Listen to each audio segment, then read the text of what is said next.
¿Qué se puede decir del ajedrecista más carismático, popular y controversial de todos los tiempos?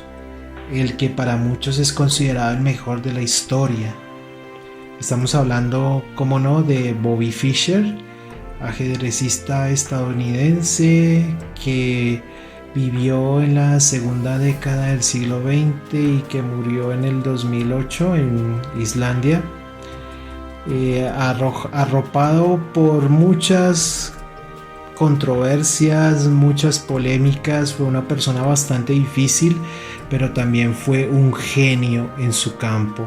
Revolucionó como nadie los cimientos del ajedrez y planteó conceptos e ideas que hasta el día de hoy siguen vigentes. Fue una persona muy carismática, una persona que tenía mucho atractivo y que era perseguido y codiciado por los medios de comunicación y por las personas en general, pero también fue un loco de mierda. Fue un puto loco que tenía muchísima paranoia, desperdició muchísimas oportunidades, muchísimo dinero, desperdició su fama, desperdició su gloria, desperdició su vida, y es como un ejemplo de lo que no se debe hacer para ser exitoso en la vida. Para tener éxito no basta solamente con el talento o el trabajo duro. Bobby Fischer tenía los dos, tenía un talento extraordinario para el ajedrez y un trabajo duro incomparable, era un trabajador duro nato, mezclaba lo mejor de su talento con el trabajo más arduo y exigente que pudiera haber, pero también era una persona extremadamente difícil. A eso pudo ayudarle quizá su precaria educación formal. No terminó ni siquiera el bachillerato, el colegio elemental no lo terminó, a pesar de que era supremamente inteligente, pero digamos que la historia de Bobby Fischer está enmarcada como en un halo novelesco del héroe que empieza con nada, que empieza siendo un don nadie y que gracias a su talento, a su carisma y a su esfuerzo termina convirtiéndose en una leyenda. Bobby Fischer fue una leyenda no solamente dentro del ajedrez, sino también dentro de la historia de la humanidad, aunque ustedes no lo crean, porque él vivió en una época realmente conflictiva, en una época muy delicada, en la cual fue la Guerra Fría, un conflicto soterrado entre las dos superpotencias de la época, las cuales eran la Unión Soviética y Estados Unidos, que después de la Segunda Guerra Mundial lucharon por repartirse el mundo a trozos y lo lograron de cierta forma, aunque quedaban conflictos bastante violentos, ultraviolentos y ultrasangrientos que marcaron la historia de muchos países. Y Bobby Fischer estaba en medio de todo ese alboroto, de todo ese quilombo e impulsó al ajedrez a niveles nunca antes vistos. Llevó al ajedrez a los periódicos de todo el mundo porque se enfrentó contra la maquinaria soviética, la cual era la fábrica perfecta de campeones mundiales. Sí, a partir de 1948 los campeones mundiales eran soviéticos. Había pocas chances de que algún jugador occidental pudiera arrebatarles el trono. Digamos que en este video solamente me gustaría medio relatar un poco la primera parte de la historia de Bobby Fischer, la cual es bastante rica, bastante densa. Bobby Fischer empezó como un niño neoyorquino, el cual se crió con su madre y con su hermana. Vivía en condiciones precarias, vivía en una pobreza casi que extrema, no tenía para comer todos los días y la ropa que usaba era ropa de segunda mano. Su mamá, Regina Fischer, fue una activista comunista simpatizante, la cual fue vigilada por el FBI, de ahí su paranoia, y de pronto Bobby ahí heredó un poco también su paranoia. Y fue una mujer muy inteligente, una mujer que sabía varios idiomas y también puede que le haya heredado esa inteligencia prodigiosa a su hijo. Su hermana menor, Joan, pues era como una persona también muy inteligente, pero una persona más mundana, más centrada en disfrutar de la vida, en disfrutar de los placeres que le podía brindar la existencia, o sea, una muchacha común y corriente.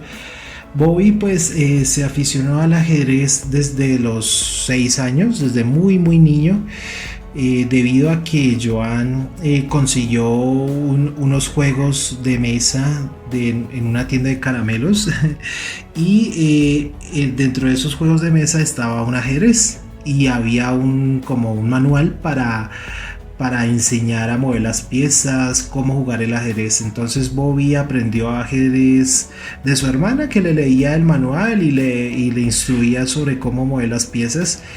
Llegó un tiempo en que el ajedrez pues para Joan no era más que un entretenimiento, pero para Bobby se convirtió en una obsesión, en un estilo de vida, en un escape de la realidad que le permitía desplegar todo su talento y toda su inteligencia. Y llegó un momento en que se convirtió en un niño invencible porque no perdía contra nadie de su entorno, y pues su madre lo fue acercando a un ambiente ajedrecístico más profesional. De hecho, en Manhattan, que fue la zona donde él vivió su infancia, pues habían varios clubs de ajedrez bastante reconocidos, y entonces lo acercó a esos clubs, y en esos clubs conoció a Carmine Nigro, que fue como el primer instructor oficial que él tuvo, el cual lo introdujo al mundo competitivo del ajedrez, y ahí demostró que realmente era una promesa en ciernes, una promesa, una nueva esperanza para el ajedrez, no solamente de Estados Unidos, sino todo el ajedrez occidental, porque recordemos que era la Unión Soviética la superpotencia no solamente del mundo, sino también del mundo del ajedrez. Los campeones mundiales eran soviéticos, los mejores jugadores del mundo eran soviéticos, y la élite del ajedrez mundial era soviética, no como ahora que está más repartida en diferentes países, ¿no? Entonces como que Bobby Fischer se erigió como la nueva esperanza del ajedrez occidental para tratar de disputar una plaza en el campeonato mundial a los todopoderosos soviéticos. Y se recuerda con bastante particularidad una anécdota, y no solamente una anécdota, sino una partida, la cual Bobby Fischer jugó con 13 años frente al maestro Donald Byrne, un maestro FIDE ya reconocido internacionalmente, muy fuerte, y se enfrentaron. Recordemos que esta partida Bobby Fischer tenía solamente 13 años, y la brillantez de la partida fue tal, la exactitud y la precisión de las jugadas fue tal, que la partida fue considerada como la partida del siglo. Hasta el día de hoy se conoce así. Hay mucho material y muchos análisis al respecto, y de hecho ver la partida comentada, analizada, hace que te des cuenta de la profundidad del pensamiento y el juego que tenía aquel niño de 13 años, harapiento y zarrapastroso de Brooklyn, que realmente cogió a todos por sorpresa y le dio la vuelta al mundo, y obviamente llegó también hasta las altas esferas del Imperio Soviético. De por sí que Bobby Fischer a partir de ese momento se tomó el ajedrez más en serio todavía, y se esforzó por aprender ruso para poder leer las revistas especializadas de ajedrez de la época, que las mejores revistas de ajedrez eran las soviéticas, que estaban pues obviamente en ruso. Entonces pues Fischer, aprovechando su inteligencia y su habilidad con los idiomas heredado de su madre, pues se dedicó a aprender ruso para poder estudiar la literatura soviética sobre el ajedrez. De hecho, se podría considerar a Bobby Fischer como un hijo espiritual de la máquina soviética, del imperio soviético en cuanto a ajedrez se refiere.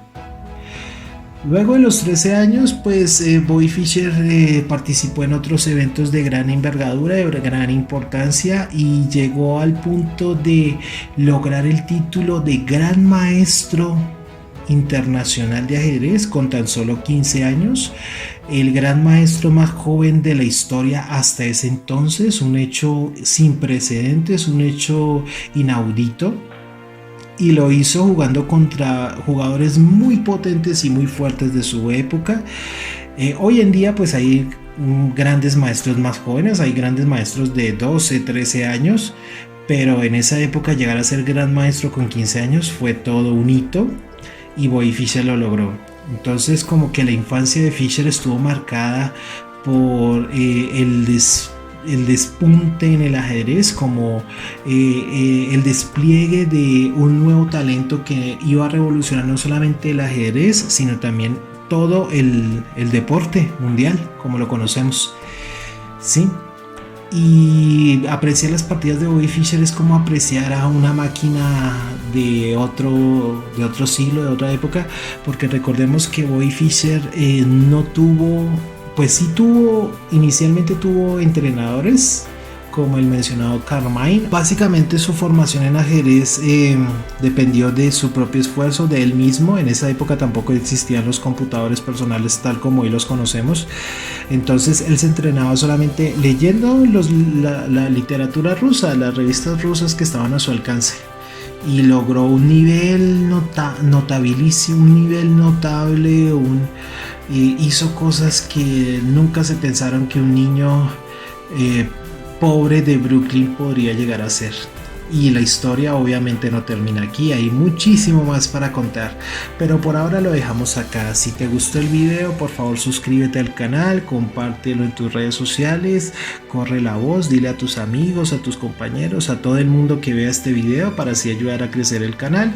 Y nos vemos en la próxima oportunidad contando más de la historia del increíble y legendario Bobby Fischer. Un abrazo, chao.